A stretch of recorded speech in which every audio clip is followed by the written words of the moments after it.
बाड़मेर से हरिद्वार बस नहीं चलने के कारण सार्वजनिक शमशान घाट में अस्थियों के लोकर खचाखच भर गए हैं और अब शमशान विकास समिति को मृतकों की अस्थियां लोकर के अभाव में बाहर ही रखनी पड़ रही हैं। यूपी सरकार ने राजस्थान रोडवेज की बसों पर पाबंदी लगा रखी है, जिससे बाड़मेर हरिद्वार बस सेवा कोरोना की दूसरी लहर के बाद से पूरी तरह से ठप पड़ी है।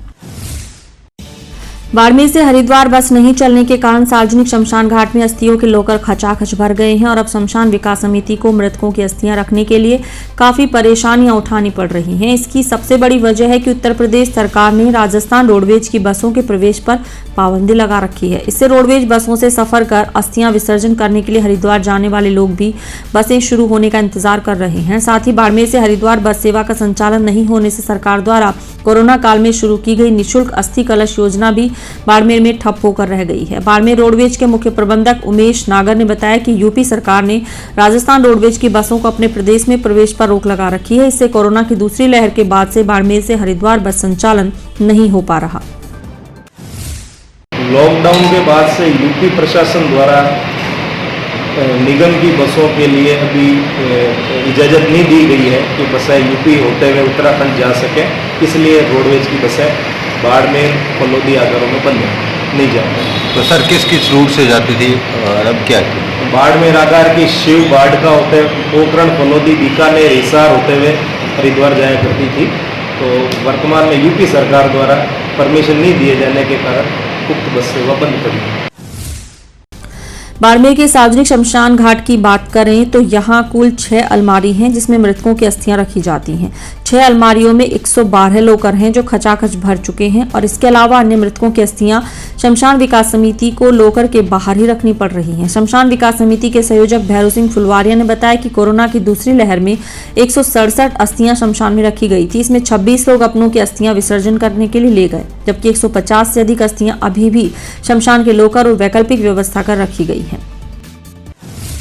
उससे पहले भी हमारे यहाँ जो लोकर थे वो लोकर पहले भी पहली लहर के अंतर्गत भी फुल हो रखे थे और यहाँ दूसरी लहर में भयंकर अस्थियों का यहाँ इकट्ठा करना पड़ा है, क्योंकि दूसरी लहर के तहत सभी संसाधन बंद थे, आयोजन नहीं हो सकता, इसलिए लोग नहीं ले जा पा रहे थे। लेकिन अब कोरोना काल की दूसरी लहर कुछ लहर समाप्त होती लग रही है, लेकिन लोगों को ये सुविधा नहीं मिलने के कारण, लोगों के पास समय और आयोजन की स्वीकृति नहीं मिलने के कारण लोग अस्थियां विसर्जन करने के लिए उत्तराखंड हरिद्वार नहीं जा रहे हैं। और उत्तराखंड हरिद्वार में भी वहाँ की गवर्नमेंट ने कई पाबंदियां लगा दी है कि कोरोना के टीके वैक्सीन जरूरी है और भी संसाधनों के बाबत भी उन्होंने पाबंदियां लगा दी, जिससे लोग अस्थियां लेकर नहीं जा रहे हैं। तो यहाँ पर कितने लोकर है और कितनी अस्थियां यहाँ पड़ी है फिलहाल? हमारे यहाँ जो शिव मंदिर में विश्राम स्थल है, इसके अंदर बहुत अस्थियां हैं और वहाँ सिंधी धर्मशाला के अंदर 40 अस्थियां रखने के लिए अलमारी 4 अलमारी के अंदर कम से कम 112 अस्थियां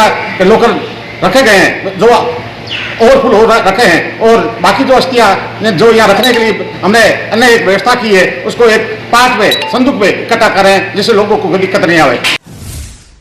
गौरतलब है कि बाड़मेर आगार की बस भाड़खा शिव पोखरण फलोदी बीकानेर से उत्तर प्रदेश होते हुए उत्तराखंड के हरिद्वार जाया करती थी, लेकिन यूपी सरकार की रोक के बाद बाड़मेर आगार से बाड़मेर हरिद्वार बस सेवा पूरी तरह से ठप हो चुकी है। इससे कोरोना काल में राज्य सरकार द्वारा शुरू की गई निःशुल्क अस्थि कलश योजना भी धरातल पर दम तोड़ती नजर आ रही है।